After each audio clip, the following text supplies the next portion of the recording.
Hello guys, welcome to my channel. This is Marino Guide, a simple guide for cadets and seafarers. Before anything else, please don't forget to subscribe, click the like button, and hit the notification bell. Part A, General. Rule 1, Application. A. This rule shall apply to all vessels upon the high seas and in all waters connected therewith, navigable by seagoing vessels. B. Nothing in this rule shall interfere with the operation of special rules made by an appropriate authority for roadsteads, harbors, rivers, lakes, or inland waterways connected with the high seas and navigable by seagoing vessels. Such a special rule shall conform as closely as possible to these rules. Nothing in this rule shall interfere with the operation of any special rules made by the government of any state with respect to the additional station or signal lights, shapes, whistle signals for ships of war and vessels proceeding under the convoy, or with respect to additional station or signal lights or shapes for fishing vessels engaged in fishing as a fleet. This additional station or signal lights, shapes, or whistle signals shall, so far as practicable, be such that they cannot be mistaken for any light, shape, or signal authorized elsewhere under these rules. D. Traffic separation schemes may be adopted by the organization for the purpose of these rules. E. Whenever the government concerned shall have determined that a vessel of special construction or purpose cannot comply fully with the provisions of any of these rules with respect to the number, position, range of arc of visibility of lights or shapes, as well as to the disposition and characteristics of sound signaling appliances, such vessel shall comply with such of other provisions in regard to the number, position, range of arc of visibility of lights or shapes, as well as to the disposition and characteristics of sound signaling appliances, as our government shall have determined to be the closest possible compliance with these rules in respect of the vessel.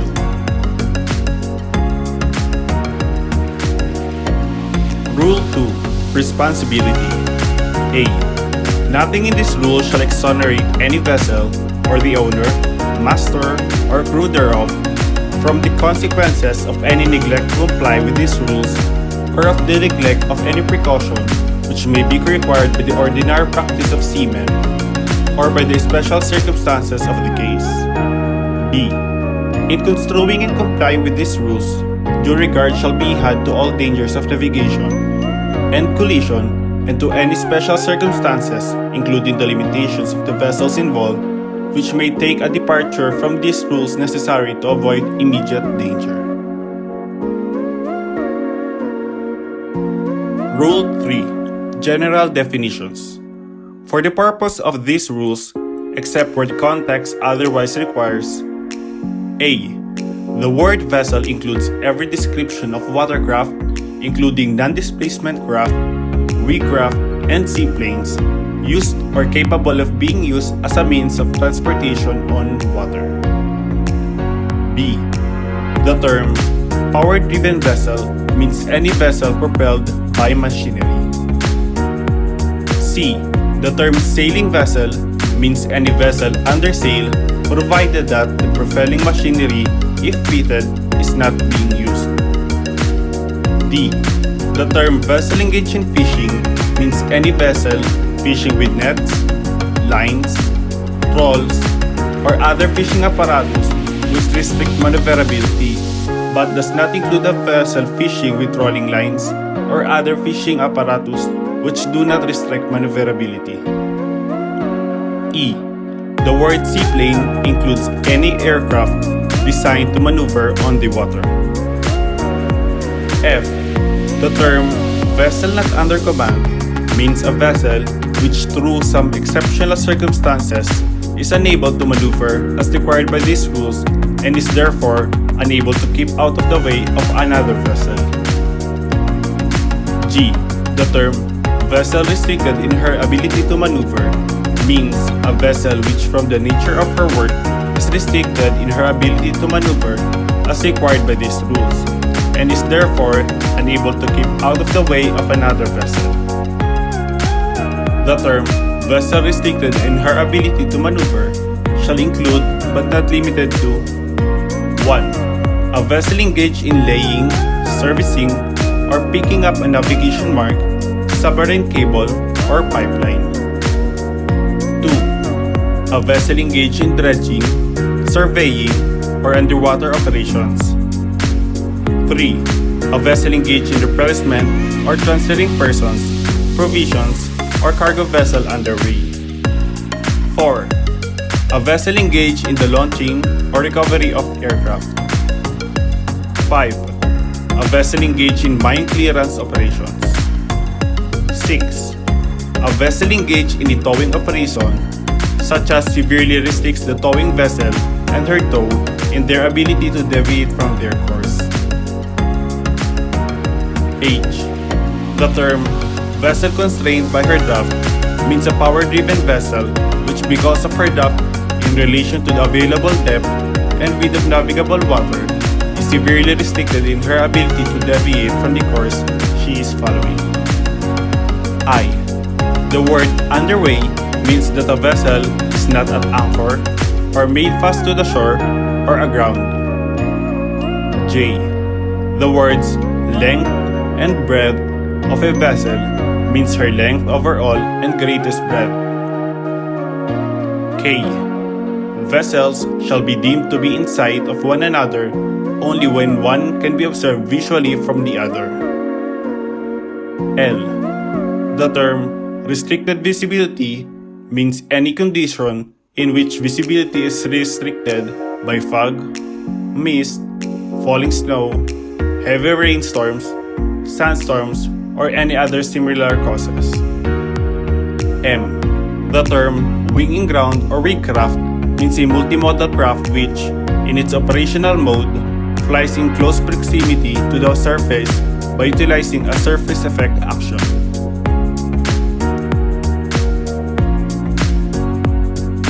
Part B. Steering and Sailing Rules. Section 1. Conduct of vessel in any condition of visibility. Rule 4. Application. Rules in this section apply in any condition of visibility. Rule 5. Lookout. Every vessel shall at all times maintain a proper lookout by sight and hearing, as well as by all available means appropriate in the prevailing circumstances and conditions, so as to make a full appraisal of the situation and of the risk of collision. Rule 6. Safe speed. Every vessel shall at all times proceed at a safe speed so that she can take proper and effective action to avoid collision and be stopped within a distance appropriate to the prevailing circumstances and conditions. In determining a safe speed, the following factors shall be among to those taken into account. A. By all vessels. 1. The state of visibility. 2.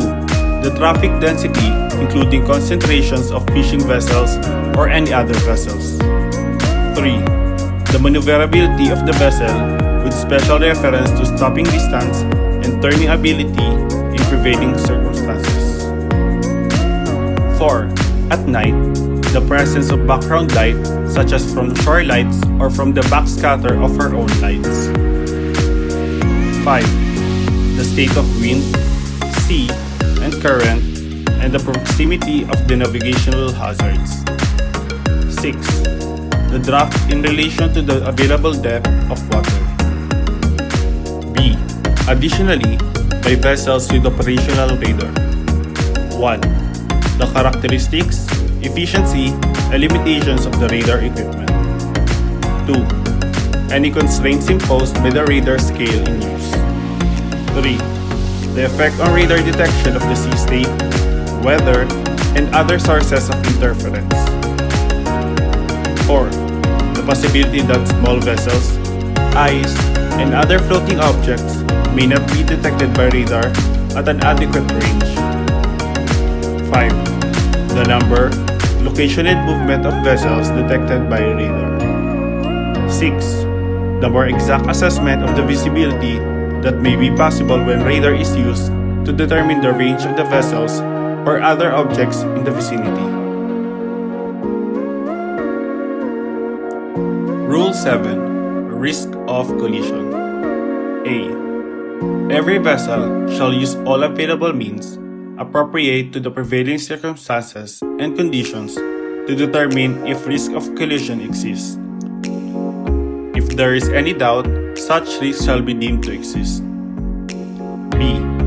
Proper use shall be made of radar equipment if fitted and operational, including long-range scanning to obtain early warning of risk of collision and radar plotting or equivalent systematic observation of detected objects. C. Assumptions shall not be made on the basis of scanty information, especially scanty radar information. In determining if risk of collision exists, the following considerations shall be among to those taken into account. 1. Such risk shall be deemed to exist if the compass bearing of an approaching vessel does not appreciably change. 2. Such risk may sometimes exist when an appreciable bearing change is evident, particularly when approaching a very large vessel or a tow or when approaching a vessel at close range. Rule 8. Action to avoid collision. A.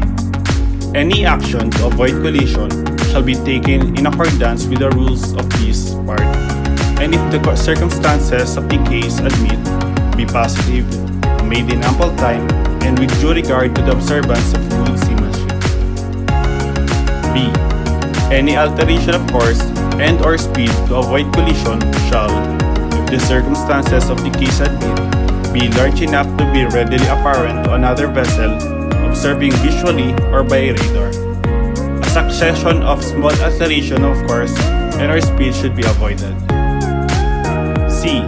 If there is sufficient sea room, alteration of course alone may be the most effective action to avoid a close quarter situation, provided that it is made in a good time, is substantial, and does not result in another close quarter situation. D. Action taken to avoid collision with another vessel shall be as such as to result in passing at a safe distance. The effectiveness of the action shall be carefully checked until the other vessel is finally passed and clear. E. If necessary to avoid collision or allow more time to assess the situation, a vessel shall slacken her speed or take all the way off by stopping or reversing her means of propulsion. F. 1. A vessel which, by any of these rules, is required not to impede the passage or safe passage of another vessel shall, when required by the circumstances of the case, take early action to allow sufficient sea room for the safe passage of the other vessel. 2. A vessel required not to impede the passage or safe passage of another vessel is not relieved of this obligation if approaching the other vessel so as to involve of collision, and shall, when taking action, have full regard to the action which may be required by these rules of this part. A vessel, the passage of which it is not impeded, remains fully obliged to comply with the rules of this part when the two vessels approaching one another so as to involve risk of collision. Rule 9. Narrow channels. A. A vessel proceeding along the course of a narrow channel or fairway shall keep as near to the outer limit of the channel or fairway which lies on her starboard side as is safe and practicable. B. A vessel of less than 20 meters in length or a sailing vessel shall not impede the passage of a vessel which can safely navigate only within the narrow channel or fairway. C. A vessel engaged in fishing shall not impede the passage of any other vessel navigating within a narrow channel or fairway. D. A vessel shall not cross a narrow channel or fairway if such crossing impedes the passage of a vessel which can safely navigate only within the such channel or fairway. The latter vessel may use the sound signal prescribed in the Rule 34D if in account as to the intention of the crossing vessel. E. 1. In a narrow channel or fairway, when overtaking can take place only if the vessel to be overtaken is to take action to permit of safe passing. The vessel intending to overtake shall indicate her intention by sounding the appropriate signal prescribed in Rule 34C 1. The vessel to be overtaken shall, if in agreement, sound the appropriate signal prescribed in the Rule 34C number 2 and take steps to permit safe passing. If in doubt, she may sound the signal prescribed in the Rule 34D. Number 2. This rule do not relieve the overtaking vessel of her obligation under Rule 13. A vessel nearing a bend or an area of a narrow channel or fairway where other vessels may be obscured by an intervening obstruction shall navigate with particular alertness and caution and shall sound the appropriate signal prescribed in Rule 34E. G. Any vessel shall, if the circumstances of the case admit, avoid anchoring in a narrow channel. Rule 10. Traffic Separation Schemes. A. These rules apply to traffic separation schemes adopted by the organization and does not relieve any vessel of her obligation under any rule. B.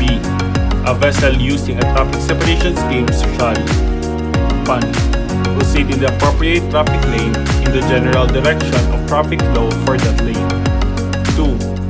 So far as practicable, keep clear of the traffic separation line or separation zone. 3.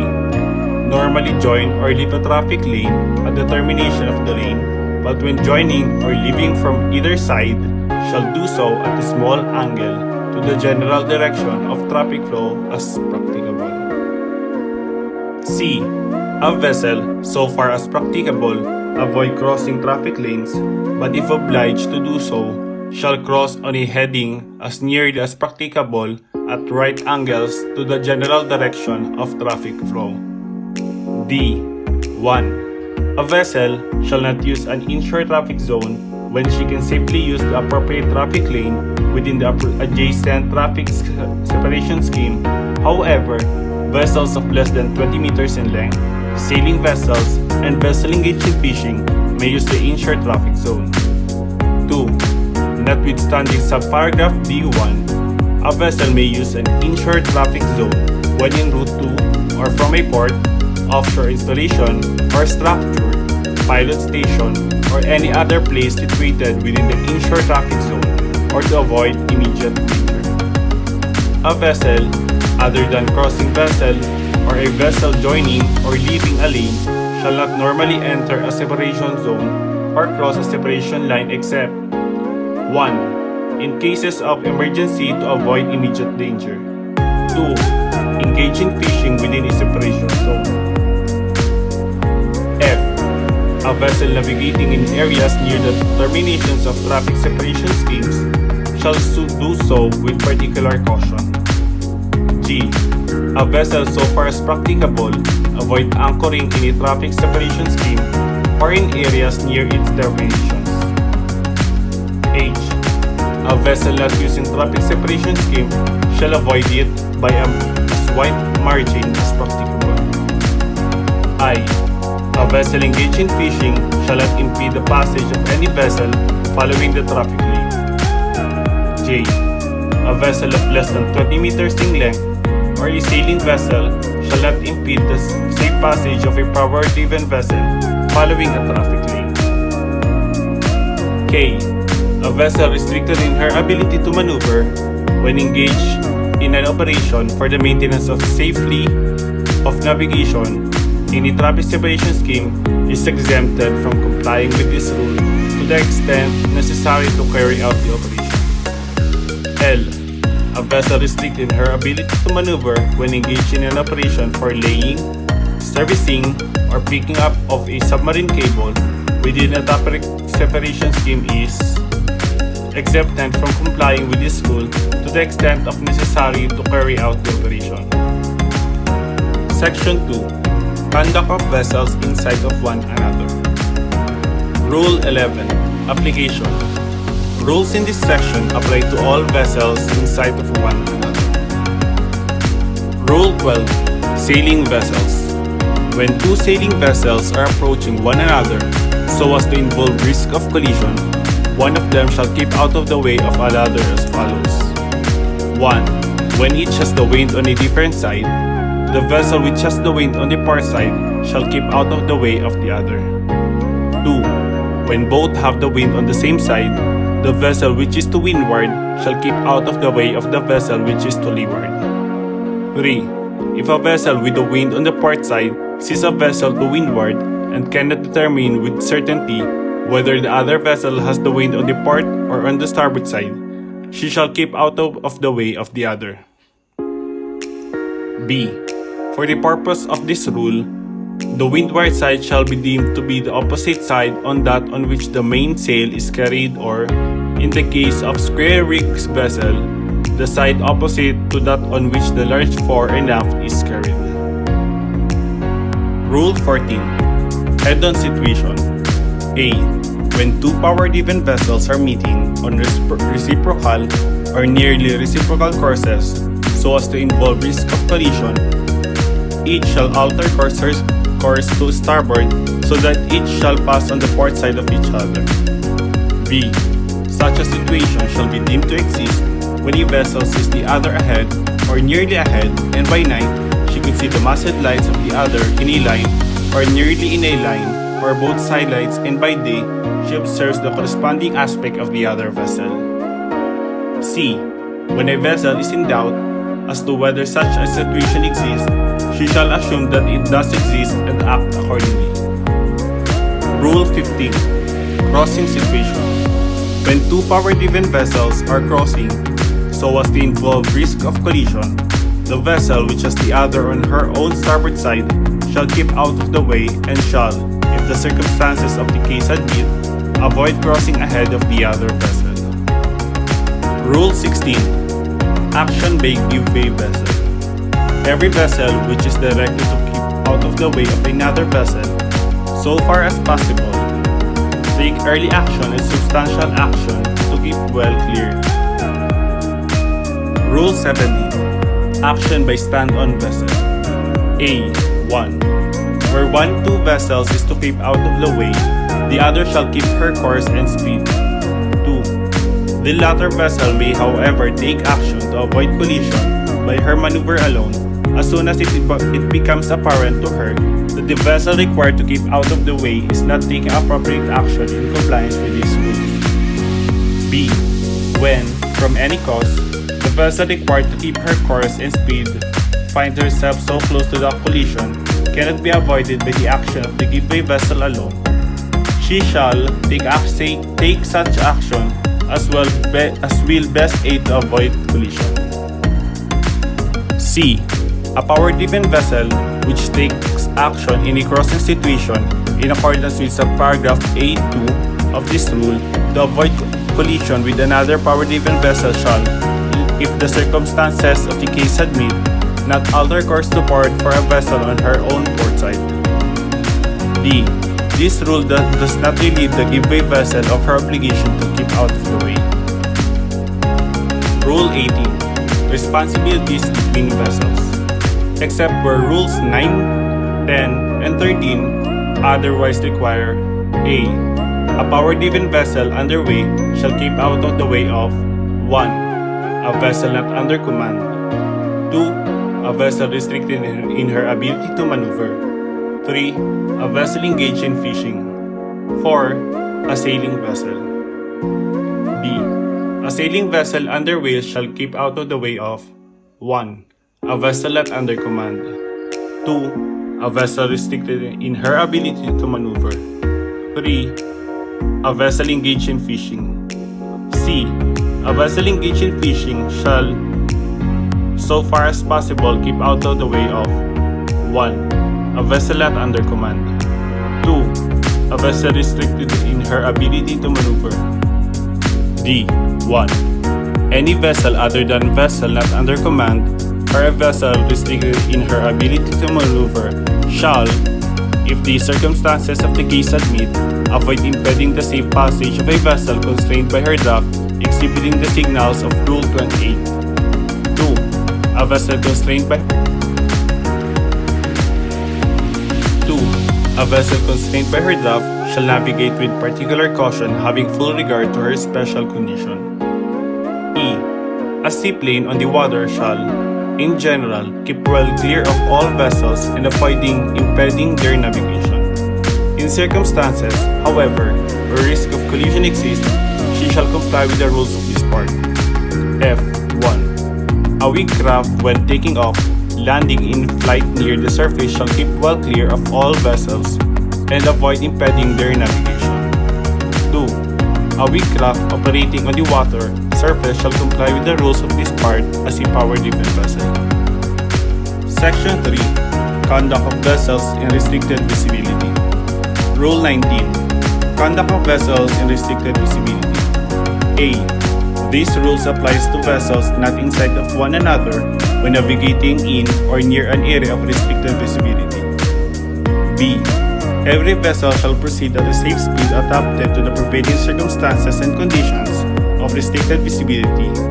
A power-driven vessel shall have her engines ready for immediate maneuver. C. Every vessel shall have due regard to the prevailing circumstances and conditions of restricted visibility when complying with the rules of Section 1 of this part. D. A vessel which detects by radar alone the presence of another vessel shall determine if a close quarters situation is developing and the risk of collision exists.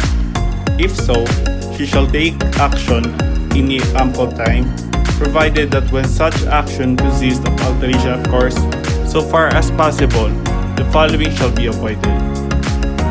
1. An alteration of course to port for a vessel forward of the beam other than for a vessel being overtaken. 2. An alteration of course towards a vessel abeam or above the beam. E.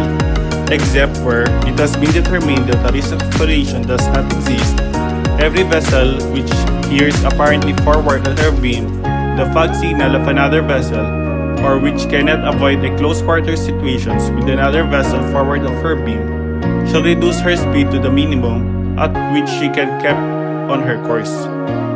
She shall, if necessary, take all her way off and in any event navigate with extreme caution until the danger of collision is over. Part C. Lights and Shapes. Rule 20. Application. A.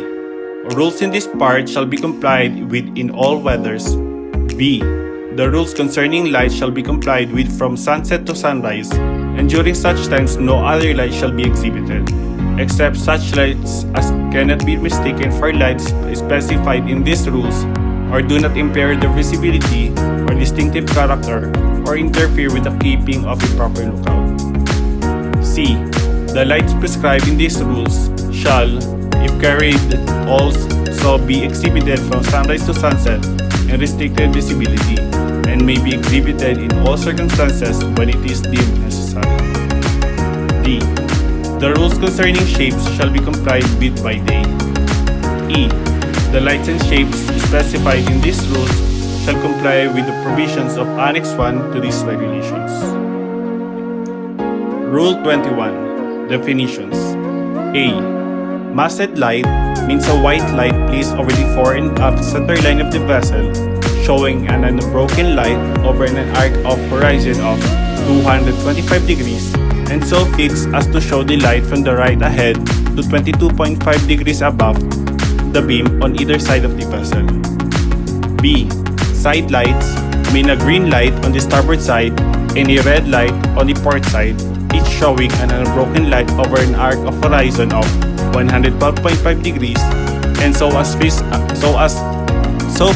to show the light from right ahead to 22.5 above the beam on its respective side. In a vessel less than 20 meters in length, the side lights may be combined in one lantern carried on the fore and aft center line of the vessel. C. Stern light means a white light placed as nearly as practicable at the stern, showing an unbroken light over an arc of horizon of 135 degrees and so fixed as to show the light 67.5 degrees from right aft on each side of the vessel. D. Towing light means a yellow light having the same characteristics as the stern light, defined in paragraph C of this rule. E. All-round light means a light showing an unbroken light over an arc of horizon of 360 degrees. F. Flashing light means a light flashing at regular intervals at a frequency of 120 flashes or more per minute. Rule 22. Visibility of lights. The lights prescribed in this rule shall have an intensity as specified in Section 8 of Annex 1 to these rules, so as to be visible at the following minimum radius. A. In vessels of 50 meters or more in length. A masthead light, 6 miles. A side light, 3 miles. A stern light, 3 miles. A towing light, 3 miles. A white, red, green, or yellow all-round light, 3 miles. B. In vessels of 12 meters or more in length, but less than 50 meters in length, a masthead light, 5 miles, except that where the length of the vessel is less than 20 meters, 3 miles. A side light, 2 miles. A stern light, 2 miles. A towing light, 2 miles. A white, red, green, or yellow all-round light, 2 miles. C. In vessels of less than 12 meters in length, a masthead light, 2 miles. A side light, 1 mile. A stern light, 2 miles. A towing light, 2 miles. A white, red, green, or yellow all-round light, 2 miles. D. In inconspicuous partly submerged vessels or objects being towed, a white all-round light, 3 miles. Rule 23. Power-driven vessels underway. A. A power-driven vessel underway shall exhibit 1. A masthead light forward. 2. A second masthead light abaft of and higher than the forward 1, except that a vessel of less than 50 meters in length shall not be obliged to exhibit such light, but may do so. 3. Side lights. 4. Stern light. B. An air cushion vessel when operating in the non-displacement mode shall, in addition to the lights prescribed in the paragraph A of this rule, exhibit an all-round flashing light. C. A watercraft only taking off, landing, and in flight near the surface shall, in addition to the lights prescribed in the paragraph A of these rules, exhibit a high-intensity all-round flashing red light. D. 1. A power-driven vessel of less than 12 meters in length may, in lieu of the lights prescribed in paragraph A of this rule, exhibit an all-round white light and side lights. 2. A power-driven vessel of less than 7 meters in length, whose maximum speed does not exist to 7 knots may, in lieu of the lights prescribed in paragraph A of this rule, exhibit an all-round white light and shall, if practicable, all exhibit side lights. 3.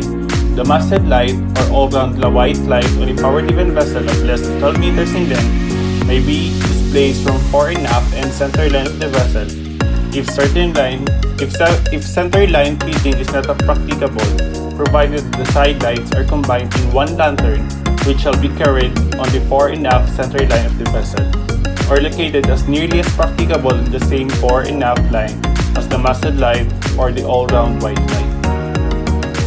Rule 24. Towing and pushing. A. A power-driven vessel when towing shall exhibit 1. Instead of the light prescribed in Rule 23A1 or A2, 2 masthead lights in vertical line. When the length of the tow measuring from the stern of the towing vessel to the after end of the tow exceeds 200 meters, 3 lights in a vertical line. 2. Side lights. 3. A stern light. 4. A towing light in a vertical line above the stern light. 5. When the length of the tow exceeds 200 meters, a diamond shape where it can be best seen. B. When pushing a vessel and a vessel being pushed ahead are rigidly connected in a composite unit until they shall be regarded as a power-driven vessel and exhibit the lights prescribed in Rule 23. C. A power-driven vessel, when pushing ahead or towing alongside, except in the case of a composite unit, shall exhibit 1. Instead of the light prescribed in Rule 23A1 or A2, two masted lights in a vertical line. 2. Side lights. 3. Stern light. D. A power-driven vessel to which paragraphs A or C of which rule apply, also which comply with the rule in 22A1. E. A vessel or object being towed other than those mentioned in the paragraph G of this rule shall exhibit 1. Side lights. 2. Stern light. 3. When the length of the tow exceeds 200 meters, a diamond shape where it can be best seen. F. Provided that any number of vessels being towed alongside or pushed in a group shall be lighted as one vessel. 1. A vessel being pushed ahead, not being part of the composite unit, shall exhibit at the forward end side lights. 2. A vessel being towed alongside shall exhibit a stern light and at the forward end side lights. G. An inconspicuous partisan bridge vessel or object or combination of such vessels or objects being towed shall exhibit 1. If it is less than 25 meters in breadth, 1 all-round white light or near the forward end, at 1 at or near the after end except the dracons need to exhibit a light or near the forward end. 2. If it is near 25 meters or more in breadth, 2 additional all-round white lights at near extremities of its breadth. 3. If it exceeds 100 meters in length, additional all-round white light between the lights prescribed sa paragraph 1 and 2 so that the distance between the lights shall not exhibit 100 meters. 4. A diamond shape at near the outermost extremity of the last vessel or objects being towed, and if the length of the tow exceeds 200 meters at an additional diamond shape where it can be best seen and located as far as forward as is practicable. H. Where from any sufficient cause if it is impracticable for a vessel or being towed to exhibit the lights or shapes prescribed in paragraph E or G of this rule, all possible measures shall be taken to light the vessel or the object towed, or at least to indicate the presence of such vessel or object. I.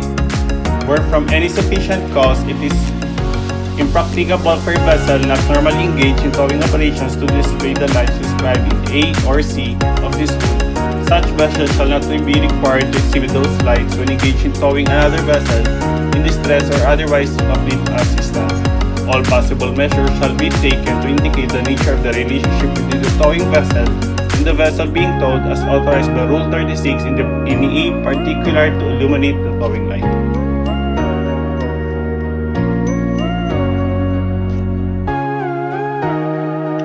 Rule 25. Sailing vessels underway and vessel under oars.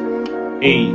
A sailing vessel underway shall exhibit 1. Side lights. 2. Stern light. B.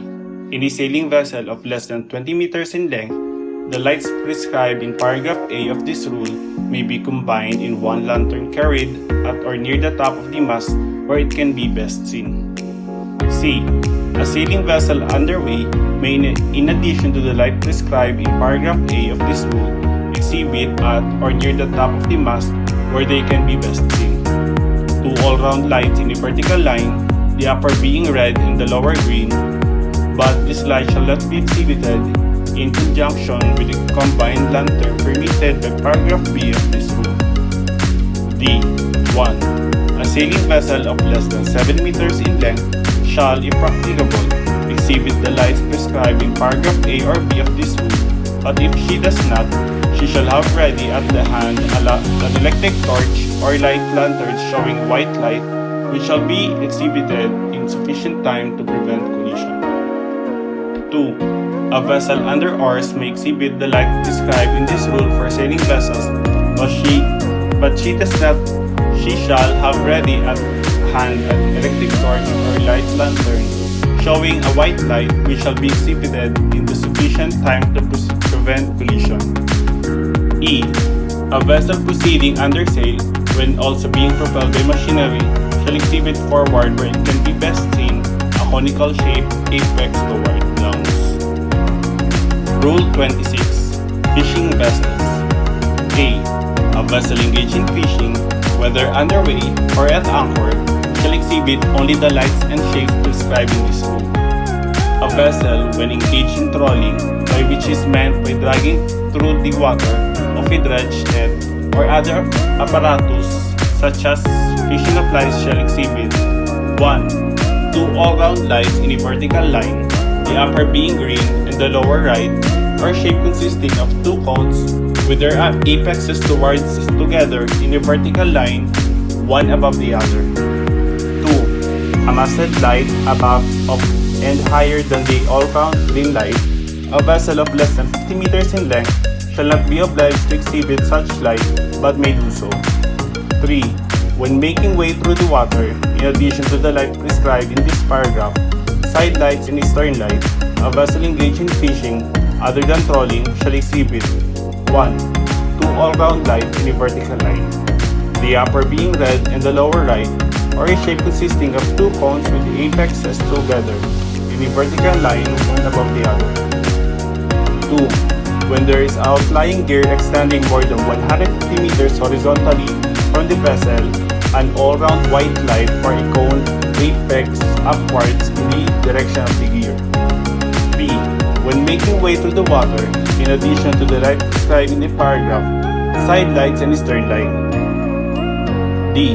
The additional signals described in Annex 2 to these regulations apply to a vessel engaged in fishing in close proximity to other vessels engaged in fishing.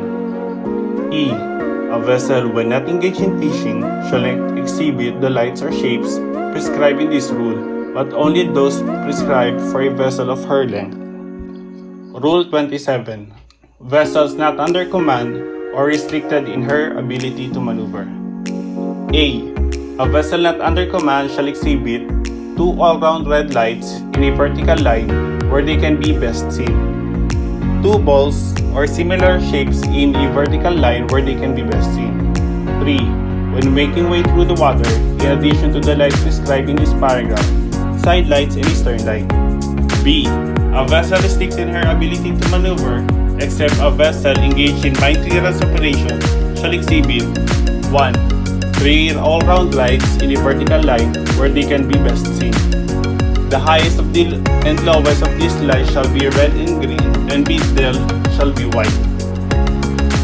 2. Three shapes in a vertical line where they can be best seen. The highest and lowest of these shapes shall be balls, and the middle one a diamond.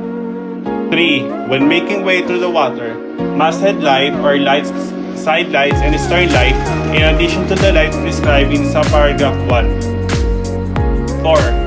When at anchor, in addition to the light or shapes prescribed in the subparagraphs 1 and 2, the lights or shape prescribed in Rule 30. A power-driven vessel engaged in the towing operation, such as severely restricts the towing vessel and her tow in their ability to deviate in their course, in addition to the lights or shapes described in Rule 34A, exhibit the lights or shapes described in subparagraph B1, 2, and of this rule. D. A vessel engaged in a dredging or underwater operations, when restricted in her ability, shall exhibit the lights and shapes described in subparagraphs B1, 2, and 3 of this rule shall in condition when an obstruction exists exhibit 1. Two all-round red lights or two balls in a vertical line to indicate the side on which the obstruction exists. 2. Two all-round green lights or two diamonds in vertical line to indicate the side on which another vessel may pass. 3. When at anchor, the lights or shapes described in this paragraph instead of the lights or shapes prescribed in Rule 30. Whenever the size of a vessel engaged in diving operations makes it impracticable to exhibit all lights and shapes prescribed in paragraph D of this rule, the following shall be exhibited. 1. Three all-round red lights in a vertical line where they can be best seen. The highest and lowest of these lights shall be red, the middle light shall be white. 2. A rigid replica of a code flag A, not less than 1 meter in height, measures shall be taken so to ensure its all-round visibility. F. A vessel engaged in mine clearance operation shall, in addition to the line prescribed in a forward-driven vessel in Rule 23 or a vessel at anchor in Rule 30 as appropriate, exhibit 3 all-round green lights or 3 balls. One of these lights or shapes shall be exhibited near the foremast head or at each end of the foreyard. These lights or shapes indicate that it is dangerous for another vessel to approach within 1,000 meters of the mine clearance vessel. G. When vessels of less than 12 meters in length, except those engaged in diving operation, shall not be required to exhibit the lights and shapes prescribed in this rule. H. The signals prescribed in this rule are not signals of vessels in distress and requiring assistance. Such signals are contained in Annex 4 of these regulations. Rule 29. Pilot vessels. A. A vessel engaged in pilotage duty shall exhibit 1. At or near the masthead, 2 all-round lines in a vertical line, the upper being white and the lower red. 2. When underway, in addition to side lights and stern light. 3. When at anchor, in addition to the lights prescribed in subparagraph 1, the lights or shape prescribed in Rule 30 for vessels and at anchor. B. A pilot vessel, when not engaged on pilotage duty, shall exhibit the lights or shape prescribed in or similar of her length. Rule 30. Anchored vessels and vessels aground. A. A vessel at anchor shall exhibit where it can be best seen. 1. In the forepart, an all-round white light or 1 ball. 2. At or near the end and at a lower than the light prescribed in subparagraph 1, an all-round white light. B. A vessel less than 50 meters in length may exhibit an all-round white light, where it can be best seen instead of a light prescribed in paragraph A of this rule. C. A vessel at anchor and a vessel of 100 meters and or more in length shall also use available working or equivalent lights to illuminate her decks. D. A vessel aground shall exhibit the light prescribed in the paragraph A or B of this rule, and in addition where they can be best seen. 1. 2 all-round red lights in vertical line. 2. 3 balls in a vertical line. E. A vessel of less than 70 meters in length when at anchor, or in or near narrow channel, fairway, or anchorage where other vessels normally navigate, shall not be required to exhibit the lights or shapes prescribed in paragraphs A and B of this rule. F.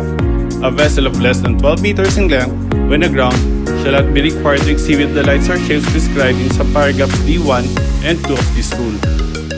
Rule 31. Seaplanes and weedcraft. Where it is impracticable for a seaplane or weedcraft to exhibit lights and shapes of the characteristics or in the position prescribed of these rules of this part, she shall exhibit lights and shapes as closely similar in characteristics and position is possible.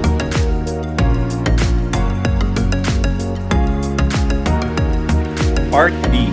Sound and light signals. Rule 32. Definitions. A. The word whistle means any sound signaling appliance capable of producing the prescribed blast which complies with the specifications in the Annex 3 to these regulations. B. The term short blast means a blast of about 1 second's duration. C. The term prolonged blast means a blast or from 4 to 6 seconds duration. Rule 33. Equipment for sound signals. A. A vessel of 12 meters or more in length shall be provided with a whistle. A vessel of 20 meters or more in length shall be provided with a bell in addition to a whistle, and a vessel of 100 meters or more in length in addition to the provided with a gong, the tone and sound of which cannot be confused with that of a bell. The whistle, bell, and gong shall comply with the specifications in Annex 3 to these regulations. The bell or gong or both may be replaced by other equipment having the same respective sound characteristics, provided that manual sounding of this prescribed signal shall always be possible. B. A vessel of less than 12 meters in length shall not be obliged to carry the sound signal appliances prescribed in paragraph A of this rule, but if she does not, she she shall be provided with some other means of making an efficient sound signal. Rule 34. Maneuvering and warning signals. A. When vessels are in sight of one another, a power-driven vessel underway, when maneuvering as authorized or required by these rules, shall indicate the maneuver by the following signals on her whistle. 1 short blast means, I am altering my course to starboard. 2 short blasts means, I am altering my course to port. 3 short blasts means, I am operating a stern propulsion. B. Any vessel may supplement of these rules prescribed in paragraph A of this rule by light signals, repeated as appropriate, while the maneuver is being carried out. 1. These lights shall have the following significance. 1 flash to mean, I am altering my course to starboard. 2 flashes to mean, I am altering my course to port. 3 flashes to mean, I am operating a stern propulsion. 2. The duration of each flash shall be 1 second. The interval between shall be also 1 second, and the interval between successive signals shall not be less than 10 seconds. 3. The light used for the signal, if fitted, being an all-round white light, visible is a minimum range of 5 miles and shall comply with the provisions of Annex 1 to these regulations. C. When in sight of one another in a narrow channel or fairway. 1. A vessel intending to overtake another shall, in compliance with Rule 9E1, indicate her intention by the following signals on her whistle. 2 prolonged blasts followed by 1 short blast to mean, I intend to overtake you on your starboard side. 2 prolonged blasts followed by 2 short blasts to mean, I intend to overtake you on your port side. 2. The vessel about to be overtaken, when acting accordance with Rule 9E1, shall indicate her agreement by the following signal on her whistle. 1. 1 prolonged blast, 1 short, 1 prolonged, and 1 short blast in that order. D. When the vessel in sight of one another are approaching each other, and from any cause a vessel fails to understand the intentions or actions of the vessel, or is in doubt whether sufficient action is being taken by the other to avoid collision, the vessel in doubt shall immediately indicate such doubt by giving at least 5 short and rapid blasts on the whistle. Such signal may be supplemented by light, at least 5 short or rapid flashes. E.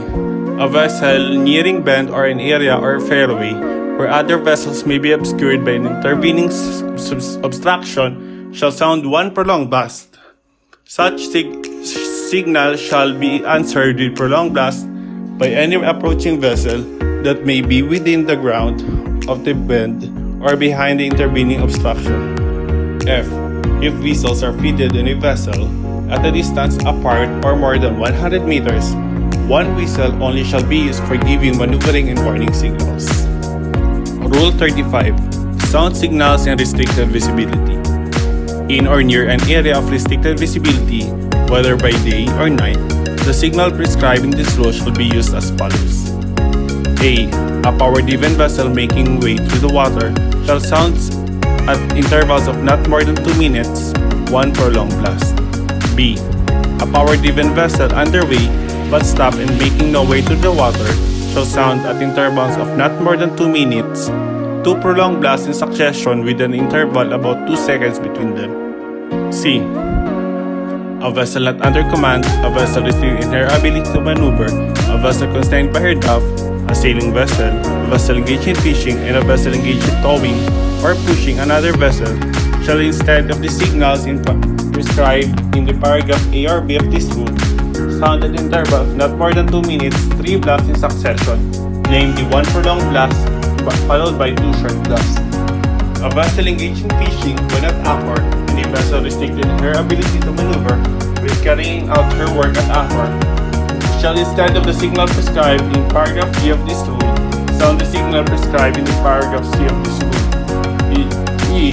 A vessel towed, or if more than 1 vessel is towed, the last vessel of the tow, if manned, shall at intervals of not more than 2 minutes sound 4 blasts in succession, namely 1 prolonged blast followed by 3 short blasts. When practicable, this signal shall be made immediately after the signal made by the towing vessel. F.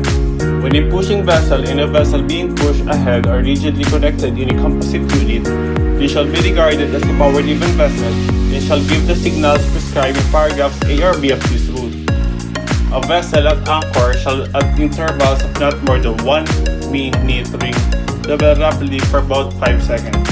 In a vessel of 100 meters or more in length, the bell shall be sounded in the forward part of the vessel, and immediately after the ringing of the bell gong shall be sounded rapidly for about 5 seconds in the after part of the vessel.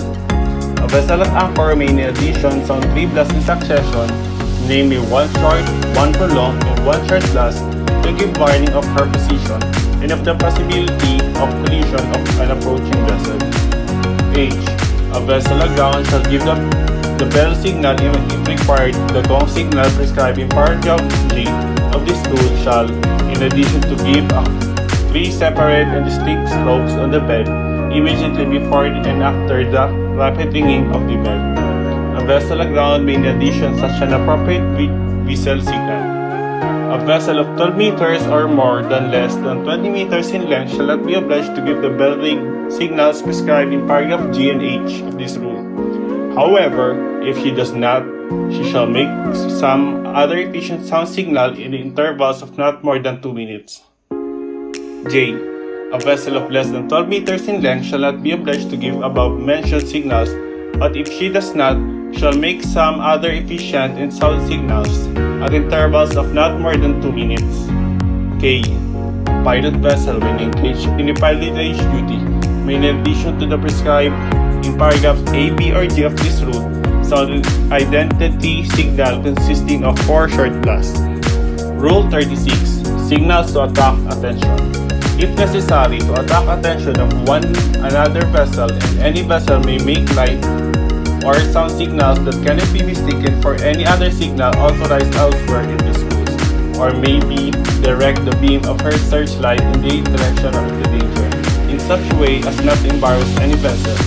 Any light to attract the attention of another vessel shall be such that it cannot be mistaken for any aid to navigation. For the purpose of this rule, the use of high-intensity intermittent or revolving lights such as strobe lights shall be avoided.